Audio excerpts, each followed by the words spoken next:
শনিবার সকালে এক লাফে অনেকটা বেড়ে গিয়েছে গ্যাসের দাম। এই নিয়ে ফের কেন্দ্রকে তীব্র আক্রমণ শানালেন মুখ্যমন্ত্রী মমতা বন্দ্যোপাধ্যায়।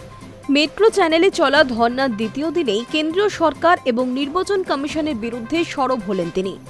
গ্যাসের লাগাতার মূল্যবৃদ্ধি নিয়ে ক্ষোভ উগরে দিয়ে মুখ্যমন্ত্রী বলেন, 7 টাকা গ্যাসের দাম বাড়িয়েছে, তার আগে 3 দিন আগেই আবার 49 টাকা বাড়িয়েছে।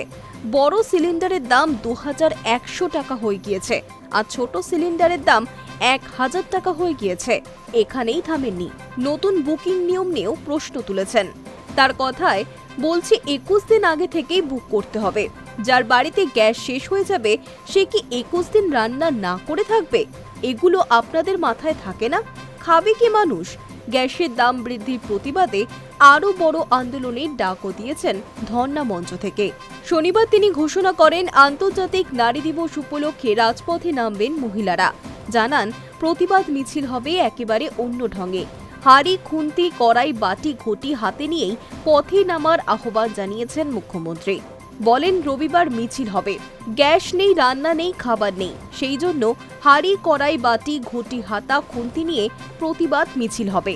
সমাজের সব স্তরের মহিলাদের এই মিছিলে যোগ দেবার আহ্বান জানিয়েছেন তৃণমূল নেত্রী। পাশাপাশি প্রতীকী প্রতিবাদেরও কথা বলেছেন। মুখ্যমন্ত্রীর বক্তব্য, মানবতাকে পালন করার জন্য রবিবার মা বোনেরা রাস্তায় নামুন, প্রতিবাদ করুন, প্রয়োজনে কালো শাড়ি পরুন, আর হাতে এই সব রাখবেন। গ্যাসের ওভেনও পারলে কেউ নিয়ে আসবেন, পারলে কাঁচা আনাজও ঝুড়িতে আনবেন। এদিকে নতুন করে দাম বৃদ্ধির পর কলকাতায় 14.2 কেজি গৃহস্থালী এলপিজি সিলিন্ডার কিনতে এখন দিতে হবে 339 টাকা।